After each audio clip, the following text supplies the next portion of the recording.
Tax season is here as the world marks 1 year of a global pandemic.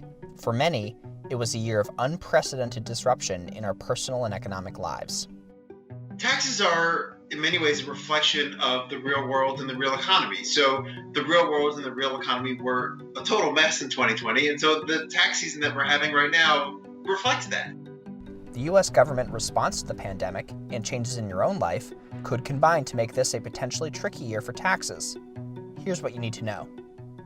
Congress approved 2 rounds of stimulus payments in 2020. Individuals earning less than $75,000 and couples earning less than $150,000 were eligible for the full amount. Taken together, adults at these income levels were eligible for $1,800 from the government, plus an additional $1,100 for every child under 17. Many people quickly received the full amount that they were entitled to, but others didn't.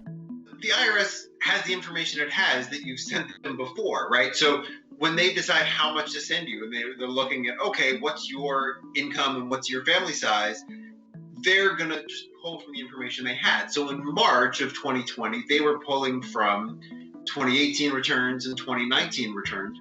If your income went down in 2020 from being ineligible or partly ineligible to fully eligible, then you can use your 2020 tax return to claim the rest of that money. Let's take an extreme case of an individual who made $150,000 in 2019, and so they didn't get the $1,200 payment, they didn't get the $600 payment, because all the IRS knew is, oh, this is someone who made $150,000. If that person then in 2020 made $50,000 and would have qualified for the full payments, then you can go ahead and claim that full $1,800 on your 2020 tax return. And there are also circumstances where your household might have changed. So the most common case would be you had a baby during 2020. The IRS would have no way to know about that until you send in your 2020 tax return. And so you'll be able on that to claim $500 from the first round and $600 for the second round. But what if you're one of the lucky ones that had a good 2020? Don't worry, you can get more stimulus money if you're owed it, but the IRS won't take any stimulus back. So let's take an example of someone who made $50,000 in 2019. They got a full $1,200 check in March, a full $600 check in December. So that's $1,800 based on the income that they had to qualify within that range. And then you had a good 2020. You were one of the lucky ones, and say you made, as an individual, $120,000. You wouldn't have qualified for any money. That's okay. These payments are not taxable. No matter what the circumstances are that have changed, if you're owed more stimulus money, you can claim it on line 30 on your tax return. There's also now a 3rd round of stimulus payments that Congress passed in March. These aren't relevant to your 2020 taxes, but filing your 2020 taxes will update the information the IRS has, so it could help you get the full amount you're entitled to sooner. The pandemic closed offices this year, so many workers set up home offices or relocated for more space.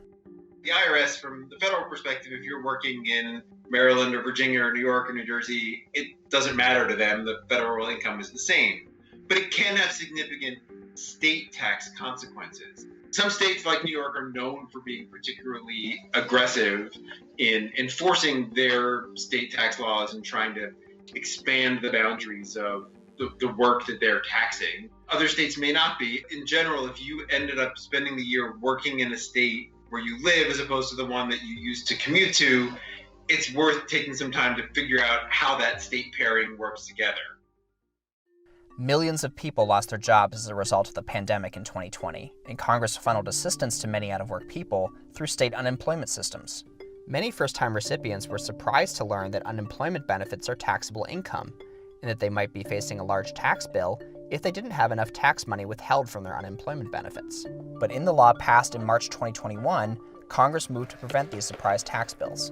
What Congress did in March retroactively said the first $10,200 of unemployment benefits per worker are exempt from taxes for households making up to $150,000. Took away that surprise tax burden for a lot of people. It's going to save about $25 billion to those households.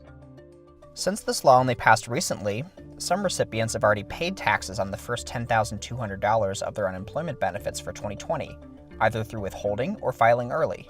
If you're one of those people, don't worry. If you filed your tax return and then basically paid taxes on your unemployment benefits, the IRS says don't do anything. don't send in an amended return. They're going to do the math themselves and send out refunds to people who are in that situation.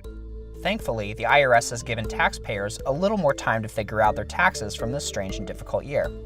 The filing deadline this year, we're all used to April 15th being April 15th, but this year it's not. For most people, the deadline to pay your 2020 taxes is May 17th now, not April 15th.